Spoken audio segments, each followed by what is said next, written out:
provision of under 11 has been added, which says that because of national security reasons, the government can exclude certain countries or impose conditions, which it has done now. And one of the things which is there is about the state government, because the state governments could possibly carry on with their procurement from companies which are located in the neighboring countries. Now, under Article 257(1), if the union has to exercise power, and the state government also has to then exercise its powers in consonance so that the union can exercise its own powers. So under 257(1) of the Constitution of India, the central government has given directions to the state government that this guideline should be followed, which Dr. Pandey has just mentioned. So this is the ambit, and basically it will cover not only the central government agencies, but state government and public-private partnership also in its ambit. Okay, all right. So, K. Badrinath, what is the impact likely to be on foreign companies from across the border? And what does it mean really as far as FDI in our country is concerned? Is it going to be affected in any way as a result of these rule changes? See, there is, you cannot see this order in, isolation. It needs to be seen with a string of steps that were taken by the government of India after the Galwan Valley incident that happened across East Ladakh. And after that, if I recall properly, all foreign direct investments that need to come in where we share borders need to go through proper approval route. We were earlier on the automatic route. This was an interesting thing, which this was the significant first step towards, perhaps insulating Indian economy from perhaps unwanted players in this country. And after that, if you recall, there was a second big step that was taken, that up to rupees 200 crore worth projects or contracts, you don't need to bring in any foreign player to bid for a project. Then after that, this is the third issue where you're trying to say that, look, the border areas, but you can read it as China, if I may have the freedom to say that, saying that, look, because other countries where you have bilateral, loans that are happening, or Exim loans and lines of credit have been exempted in this order. So, for example, you don't have anything to do with Nepal, maybe Bhutan, Sri Lanka, and that kind of stuff. Of course, Pakistan is not covered under the exemption, and the other only country is perhaps China. So my guess is twofold. One, it could be geostrategic in nature. Second part is the kind of issues we have been facing with companies from few countries is one issue which has been bothering the security establishment in a big way. So henceforth, my guess is that this undesired impact of these investments or these contractors getting into India seem to have been emphasized upon now, and they have been stopped from getting into government procurement contracts. And there is some background to this as well. If you see telecommunication business and railway contracts and road contracts as well, there have been certain restrictions imposed. Some contracts have been even abrogated, some tenders have been cancelled, not only by the central agencies, even by the states. Right. Okay. So I'm going to take this particular aspect that K. Badrinath has raised forward with you, Mr. Pandey. This is not an isolated incident. It's it's something that we've seen a string of measures that have been taken in the recent past, considering the present regional circumstances and conditions.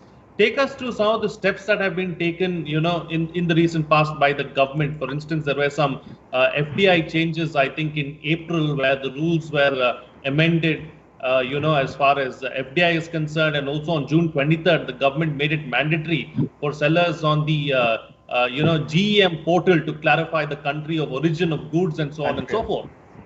जी जी पहली चीज तो मैं ये clarify करना चाहूँगा, जो बद्रीनाथ जी ने कहा कि जो एफडीआई रूल में चेंज है, आपको याद होगा हमने इसी मंच पर चर्चा की थी, ये उस समय हुआ था जब HDFC बैंक में चाइनीज इन्वेस्टमेंट 1% से ज़्यादा जो हो गया था रेगुलेटरी लिमिट्स में, और उस समय जब ये बात आई थी तब ये फैसला किया गया था इसी तरह के कंटेक्स्ट में कि जो कंट्रीज जिनसे लैंड बॉर्डर शेयर करते हैं, तो उन कंट्रीज से एफडीआई के लिए प्रायर परमिशन की जरूरत होगी, वो ऑटोमेटिक रूट पर नहीं होगी। तो ये गालवन से पहले की बात है ये है। लेकिन उसके बाद जो मेजर्स हैं, आपने अभी बताया कि कंट्री ऑफ ओरिजिन, और जैसा कि एक पॉपुलर सेंटिमेंट डेवलप हुआ है कि किस तरह से हम लोकल प्रोडक्ट्स को बढ़ावा दें, तो वो लोकल प्रोडक्ट्स को बढ़ावा देने की जो इच्छा है, कंज्यूमर अवेयरनेस, वो तभी हो सकती है जबकि कंट्री ऑफ ओरिजिन को स्पेसिफाई किया जाए, ताकि कंज्यूमर को चॉइस दी जा सके।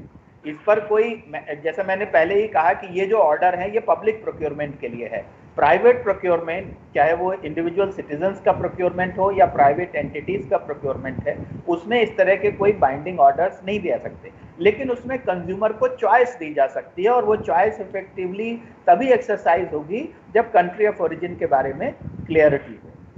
तो और इसके साथ ही जहाँ तक मेक इन इंडिया को प्रमोट करने का सवाल है, वो एफर्ट उसके पहले से चल रहे हैं।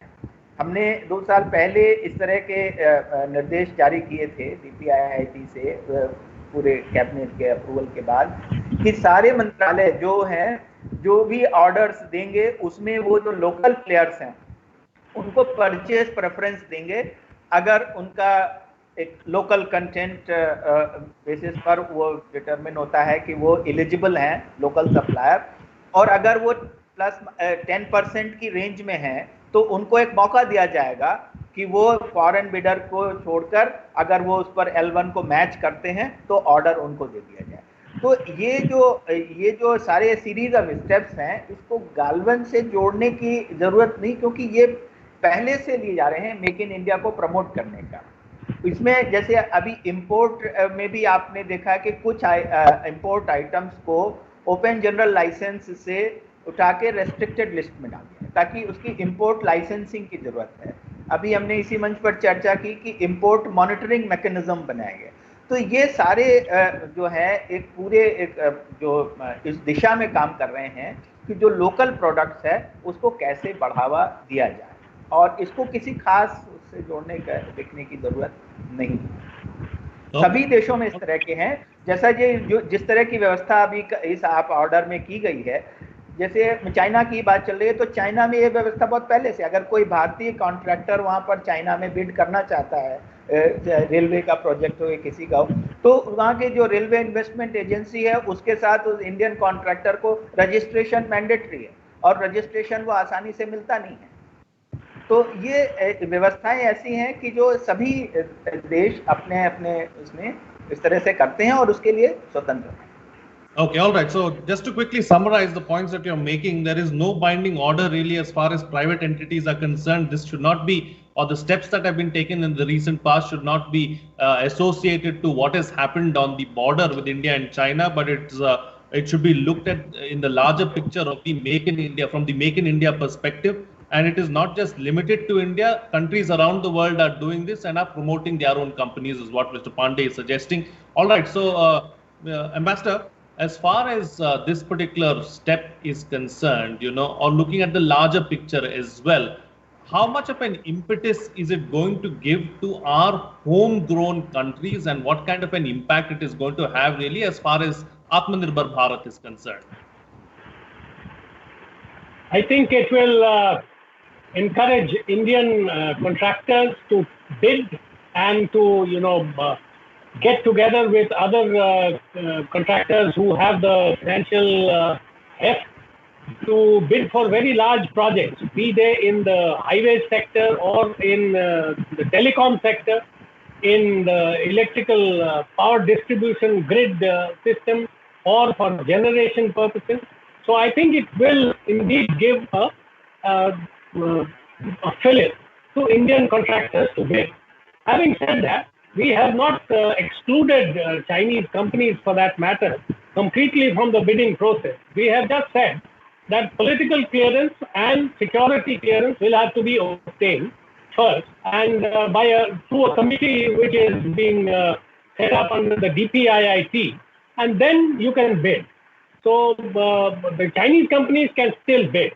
Now, one thing which I wanted to mention in this context is that there was a security issue which was raised many years ago, around 2005, if I remember. Chinese contractors were carrying out many projects in India, and their employees were coming in on tourist visa. And then they would go to a neighboring country and get it extended. And they had the run of the whole country. They would go all over the country doing whatever they wanted to do, but there were security implications. So the government was compelled to put in a provision that if Chinese workers were coming in to install things or to, in connection with a project, they would be restricted only to the area which was associated with the project. For instance, a national highway project or a power project, etc. So this was there. Then there was a restriction on telecom equipment supplied by Chinese companies, and this was raised only around 2010 or so, when we said that, all right, subject to security clearances, they would be allowed to come in.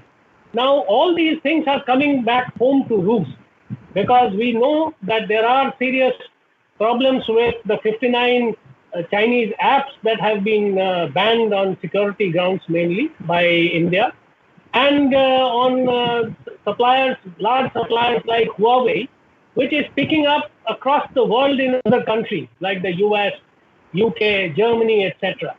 So there are security issues which are associated, and I think the government is, in its legitimate exercise of its sovereign power, well within its right to exercise this power and to say that we will give the security clearance and the political clearance before you can come and bid. And as Dr. Pandey has mentioned, there are many restrictions, barriers to entry of Indian companies in bids of the government or other parastatal agencies in countries including China. Even in Europe, for instance, it is not very open in many of the member states of the European Union that prior registration is a requirement. So, and the US, for instance, for many of its government procurement functions, it says that only signatories to the government procurement agreement of the WTO, which India is not, can participate in government procurement bids for many things. And so this is very much of a piece with what other countries are doing, and we are very much within our rights to do it on security considerations, and it will have this very encouraging effect on Indian companies to bid for large projects and to seek synergy with other companies which have complementary qualities or abilities. Sure, certainly. All right. Okay, Badrinath, is a message also being sent out to certain companies to behave and adhere to the rules, that there will be there will be no compromise really as far as matters of national security are concerned? Yes, that is precisely what I was trying to hint at in my first remarks, that there is definitely a political message as well as a security message through all the measures that have been taken by the government, its agencies and its associates. And secondly, the issue that Mr. Pandey had referred to about the HDFC investment with the Bank of China, if you recall, after the last show that we had on this, the Bank of China has sold away most of its shares in HDFC, and they have got the political message rightly. Second part, with regards to the ambassadors or Mr. Pandey's observation about encouraging Indian companies. Yes, the product preference and price preference have been an issue limited to a few sectors and few products and few services. This ambit seems to have been expanded in a big way. Third part, when you say about coming back to the messaging part, the security message and political message is loud and very clear.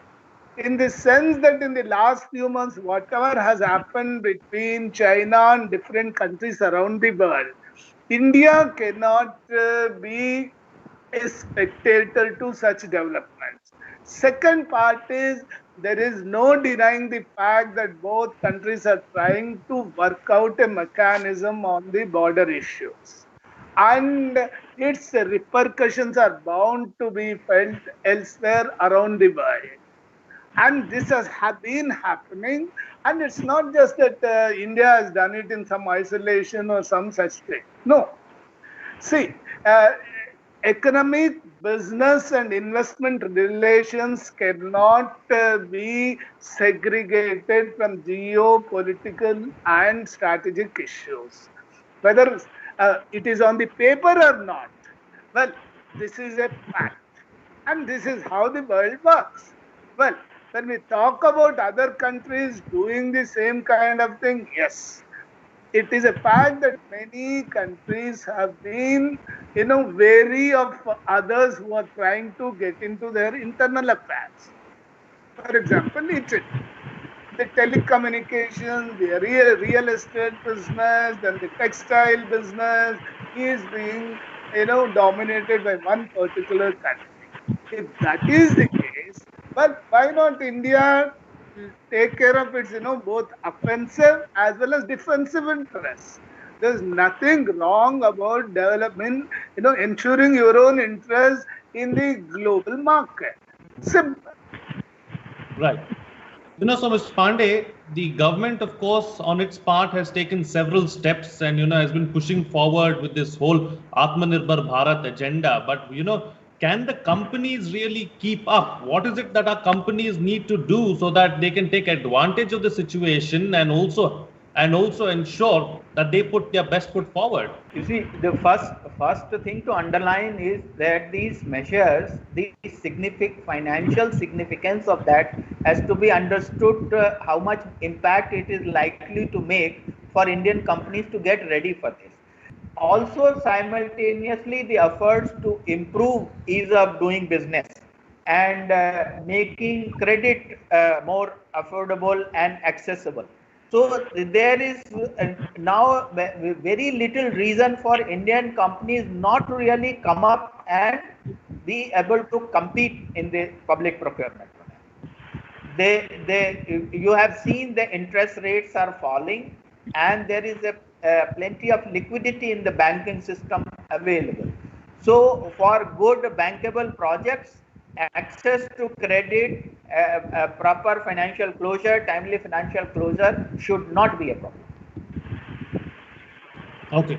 Ambassador, since we are here, do we need to streamline the bidding process as well? Some kind of policy level changes as far as the bidding and procurement process also is concerned? The procurement system for goods and for services also has a large overlap with the government e-marketplace, the GEM. So that is there, but there are agencies which float large tenders for projects. Now that is going to be brought in within the purview of this order which has come out. So the first thing is that the bidding process in India, because in the government procurement agreement, one of the conditions is that there should be a bid challenge, that if you reject somebody's bid, then you have to give reasons for it, and you have to then supply a copy of that to the failed bidder. We have not subscribed to the WTO government procurement agreement, but courts have been very open to entertain petitions from failed bidders.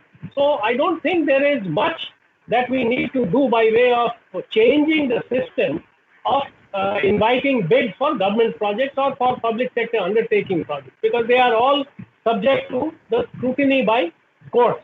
There is an aggrieved party in the matter. As far as procurement is concerned, I think the GEM portal has done well, mostly for products. So there should not be any problem in addressing that. And I must mention one exception which has been made till December of this year, which is that procurement for COVID-related items, whether they are PPE suits or other things, that will not be affected by this order which has come out on the 23rd of July. And K. Badrinath, close the show for us with with your concluding remarks on the best way forward. Okay. The issue here is we were discussing also about private procurements. My guess is private companies need to build the resilience to live without Chinese products and services. Second part is many of the components and spares which come from China can be sourced from other places as well. Third part is that several investments have been made by Chinese companies in this country. Perhaps unless there is a geostrategic and political agreement on issues of bilateral importance, these companies perhaps need to, in the long term, think about how to do business in this country. But unlike in several communist countries, India is an open democracy. Transparency is the mainstay, and my guess is that going forward, there will be a lot of transformation in terms of investments, procurement, as well as the way we do business in this country.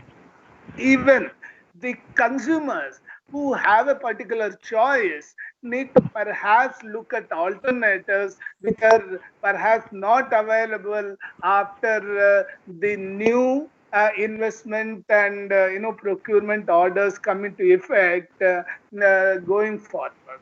My guess is there's both political side, economic angle, investment side, as well as from consumer centric, there is bound to be an overhaul in the way products and services are available in this country. Okay, all right. On that note, then I'll call it a wrap on this edition of The Big Picture. Thank you to all my guests for joining me on the program and putting things into perspective for us. What's coming out of this discussion is that the bidding regulations order should not be seen as a move in isolation. It is part of a string of measures that the government has taken in the recent past, considering the present conditions, is what the panelists are suggesting. And also, there is no binding order on private entities. It does not keep out anyone.